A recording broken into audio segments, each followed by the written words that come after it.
Terkadang kita lari daripada ria dapat ujub. Seperti orang waktu menyumbangkan, dikatakan pada panitia, sumbanganku jangan dibuat pengumuman namaku, buatkan hamba Allah. Nyon tu wate nepegat pengumuman, nepegat nan hamba Allah. Tujuan gaknya banget bek ria, wate selamat dra ge bek dihoinan ke pengumuman supaya mangat selamat daripada ria. Wate gedingon nan dra takut ria. Maka geser daripada ria. Timuh di dalam hati gaknya, merasa dalam hatinya ini aku yang tidak membuat nama di dalam pengumuman. Cuma aku yang menjauhkan perkara ria, merasa bangga dengan demikian perbuatan yang baiknya, maka ini ujub. Ujub penyakit hati, bahkan dosa besar. Ria, takabur, dendam, iri, dengki, penyakit dan maksiat hati itu dosa besar.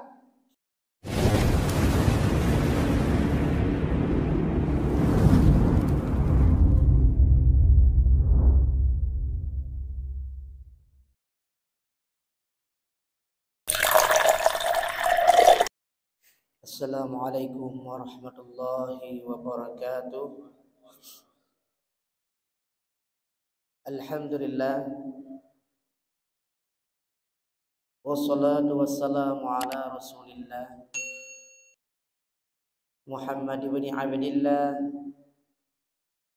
wa ala alihi wa sahbihi wa mawala, amma ba'd.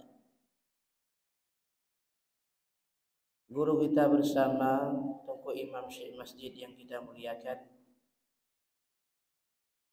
dan juga kepada guru-guru sekalian hadirin jamaah subuh yang dirahmati Allah Subhanahu wa ta'ala.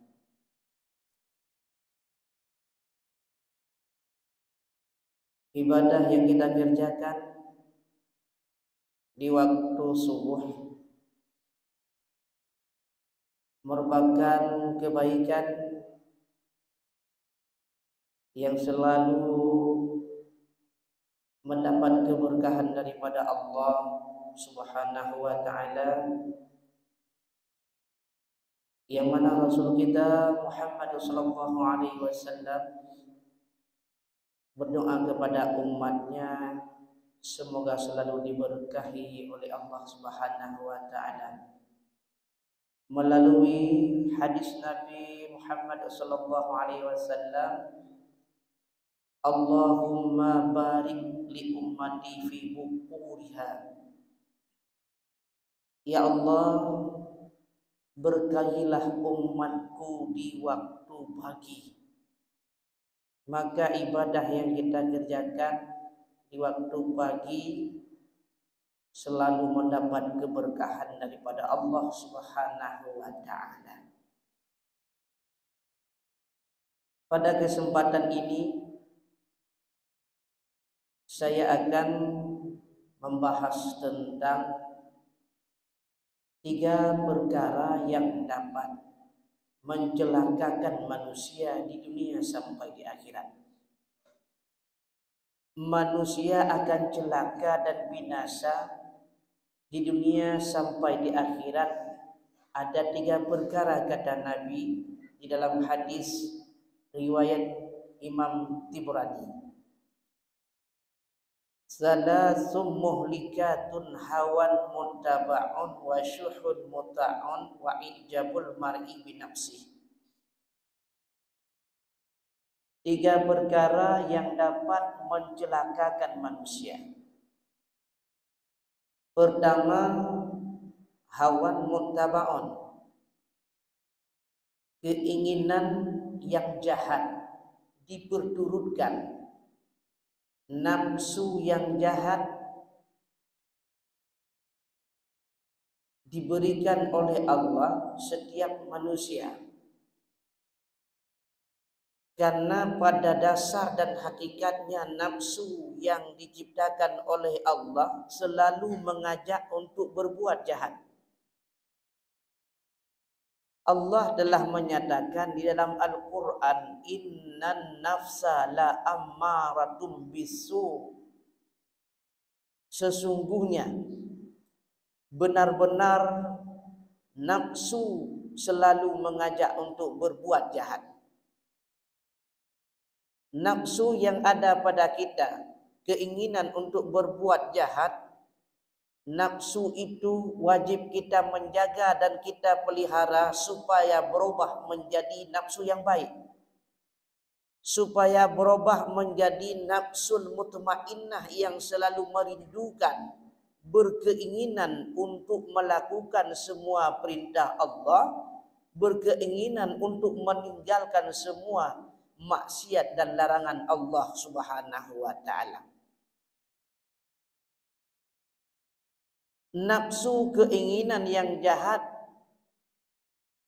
dia akan semakin tumbuh. Dia akan semakin berkembang pada setiap manusia, terpengaruh pertama sekali dengan makanan dan minuman yang kita konsumsi. Maka dalam Al-Quran Allah menyampaikan, Kulu washrabu wala tusrifu.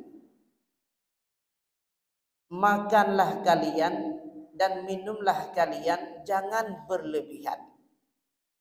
Karena di situ sangat mempengaruhi kita untuk menjaga nafsu-nafsu yang jahat itu. Artinya jangan berlebihan itu, jangan banyak makanan dan minuman yang kita konsumsi dengan makanan dan minuman yang syubhat. Syubhat makanan dan minuman yang remang-remang. Kita katakan tidak halal, tidak lihat kita bagaimana dibuatnya. Kita katakan halal, itu pun tidak jelas. Remang-remang halal dan haramnya, ini syubhat. Banyak syubhat yang kita konsumsi dalam ilmu tasawuf mempengaruhi nafsu yang jahat semakin tumbuh. Dalam kitab Qabasun Nuril Mubin min Ihya'i Ulumiddin diceritakan seorang rasul yang bernama Nabi Yahya bin Zakaria pada suatu ketika melihat iblis lagi senang bergembira. Yang dipegang di tangan iblis segumpal nafsu yang jahat yang akan dimasukkan pada manusia. Nabi Yahya bertanya pada iblis, "Ya iblis, kenapa engkau senang? Kenapa engkau ria dan bergembira? Ada apa juga di tanganmu, iblis?" Iblis menjawab, "Ya Rasulullah, bagaimana aku tidak senang bergembira? Di tanganku ini ada segumpal nafsu yang akan saya masukkan kepada tubuh manusia yang lupa menjaga makanan dan minuman yang mereka konsumsi. Sehingga tumbuh nafsu yang jahat itu sangat menolong dan membantu kami di dalam mencelakakan manusia." Ketika Nabi Yahya mendengar pernyataan iblis sedemikian, Nabi Yahya bersumpah, "Demi Allah, saya akan menjaga makanan dan minuman yang saya konsumsi supaya jauh tumbuhnya nafsu yang jahat pada diriku." Maka sangat terpengaruh dalam cerita ini menyampaikan kepada kita, pelajaran bagi kita, makanan dan minuman yang kita konsumsi, banyaknya makanan yang kita makan, mudah nafsu yang jahat akan semakin berkembang.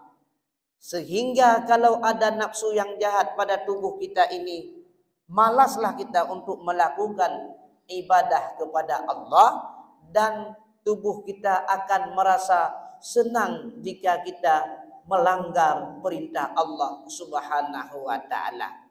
Maka dalam ayat kulu washrabu wala tusrifu, makanan dan minuman itu sangat terpengaruh ketakwaan seseorang. Modal takwa seseorang terpengaruh makanan dan minuman.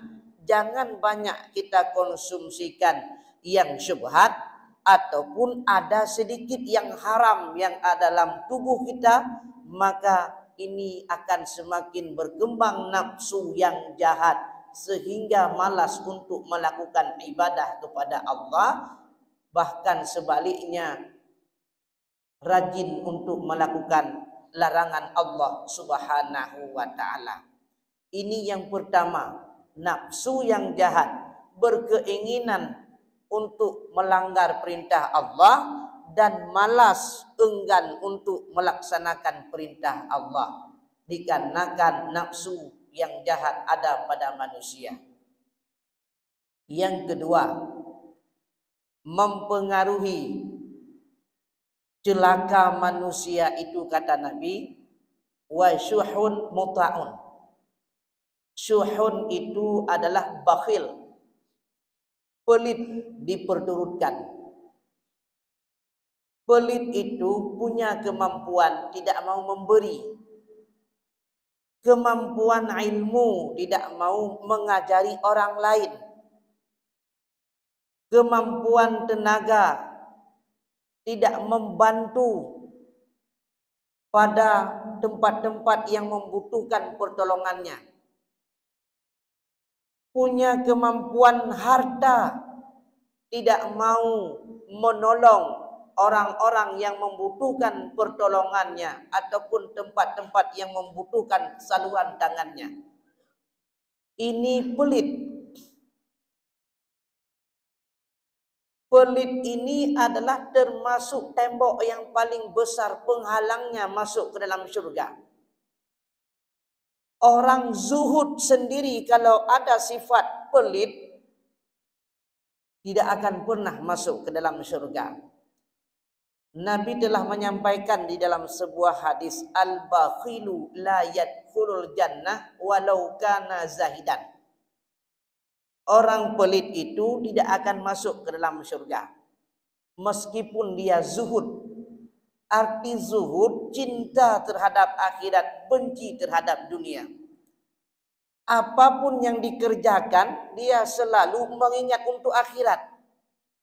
Meskipun tidur, dia tidur berkasat di dalam hatinya tujuan untuk sanggup melakukan ibadah nanti malam, untuk membangunkan qiyamul lail. Makan yang dia makan pun teringat untuk menjadi kekuatan dan kesehatan sehingga dia mampu untuk melakukan ibadah. Sampai sedemikian dia bertujuan dan niat untuk akhiratnya. Ini orang yang zuhud, mencintai akhirat, membenci dunia. Tetapi orang zuhud itu jika ada sifat padanya, sifat kikir, punya kemampuan tidak mau memberi, maka menjadi tembok besar penghalang masuknya ke dalam syurga bagi orang tersebut. Padahal orang yang mau memberi dan menolong orang lain, orang yang bersedekah itu adalah tidak diperintahkan oleh Nabi bersedekah yang banyak, bersedekah yang besar. Tetapi banyak hadis Nabi yang menyatakan bersedekahlah kamu walau sedikit karena pahalanya sangat besar. Bersedekahlah kamu walau sebelah kurma karena dia akan dapat menyelamatkan kamu di akhir kehidupan ini dengan su'ul khatimah. Jadi banyak hadis yang diperintahkan oleh Nabi bersedekah walau sedikit, walau sebelah kurma. Kenapa? Karena besar sekali pengaruh dan pahala orang yang bersedekah. Bahkan di situ ada dua sudut pahala yang kita peroleh jika ikhlas dalam bersedekah. Jika tidak jika tidak ikhlas dalam bersedekah, maka ada sudut pahala yang kita perdapatkan ketika kita memberi walaupun tidak ikhlas. Tajuk karena tajuk karena baik hana mangat dengan orang lain, hana ikhlas katakanlah. Joknya adalah jadi cok manfaat le orang lain. Pemberian kita bisa diambil manfaat oleh orang lain. Di situ sudah mendapat pahala khairun nas anfa'uhum linnas. Sebaik-baik manusia yang bisa bermanfaat kepada manusia yang lainnya. Kalau punya kemampuan tidak mau menolong dan memberi, katakanlah ini adalah pelit. Pelit ini kalau diperturutkan dapat mencelakakan manusia di dunia sampai di akhirat. Yang ketiga kata Nabi, dapat mencelakakan manusia itu wa ijabul mar'i binafsi. Ijab, ujub, penyakit hati. Penyakit hati. Ujub itu merasa bangga dirinya melakukan kebaikan dan ibadah. Ujub tidak mempernampakkan pada manusia yang lain. Juga ujub itu tidak tahu oleh manusia yang lain. Hanya dirinya sendiri yang mengetahuinya. Terkadang beribadat di waktu malam dimati lampu juga. Dimatikan lampu di waktu malam, dia bertahajud, di dalam hatinya merasa ujub bangga. Aku yang sanggup melakukan tahajud. Aku yang merasa ikhlas melakukan salat dan ibadah. Ini ujub. Terkadang kita lari daripada ria dapat ujub. Seperti orang waktu menyumbangkan, dikatakan pada panitia, sumbanganku jangan dibuat pengumuman namaku, buatkan hamba Allah. Nyonde waten nepegat pengumuman, nepegat dan hamba Allah. Tujuan gaknya mangat bek ria, wate selamat dra ge bek jihoinan ke pengumuman supaya mangat selamat daripada ria. Wate gedingonan dra takut ria. Maka geseh daripada ria. Timoh di dalam hati gaknya, merasa dalam hatinya ini aku yang tidak membuat nama di dalam pengumuman. Cuma aku yang menjauhkan perkara ria, merasa bangga dengan demikian perbuatan yang baiknya, maka ini ujub. Ujub penyakit hati, bahkan dosa besar. Ria, takabur, dendam, iri, dengki, penyakit dan maksiat hati itu dosa besar. Kita kenali maksiat hati itu melalui ilmu tasawuf. Ilmu tasawuf. Maka ilmu tasawuf termasuk ilmu fardhu'in yang wajib kita menuntutnya. Ilmu fiqh, ilmu tauhid dan tasawuf. Dalam kitab Ihya Ulumuddin, karangan Imam Al-Ghazali mengatakan wajib bagi kita muslimin dan musliman Islam balik dan berakal untuk belajar ilmu fardhu'in, tauhid, fiqh dan tasawuf. Sebatas mana tauhidnya, mengenal zat Allah Ta'ala. Mengenal zat Allah Ta'ala tidak menyerupai dengan makhluk. Dengan mengenal sifat etikat 50 sifat Allah Ta'ala, ini sudah sempurna ilmu fardhu'in tauhid. untuk mengenali dalil-dalil menolak syubhat, perdebatan dengan yang lainnya, ini adalah fardu kifayah. Ini ukuran menuntut fardu in tauhid. Kemudian fardu in fiqh. Wajib kita belajar fardu in fiqh, mengenal syarat, rukun, dan yang dapat membatalkan ibadah kita. Syarat salat, rukun salat, dan yang dapat membatalkannya. Syarat puasa, rukun puasa, dan yang dapat membatalkannya. Zakat, haji, dan lain sebagainya, ibadat-ibadat yang wajib diperintahkan oleh Allah kepada kita. Mengenalilah syarat, rukun, dan yang dapat membatalkannya. Itu ukuran sudah memadai ilmu fardhu'in fiqh. Yang ketiga, ilmu fardhu'in tasawuf. Wajib kita menuntut dan mengenalnya, yaitu sifat-sifat yang tidak baik di dalam hati kita, sifat-sifat yang baik di dalam hati kita, dan cara memelihara kesucian kita supaya sah ibadat yang kita kerjakan.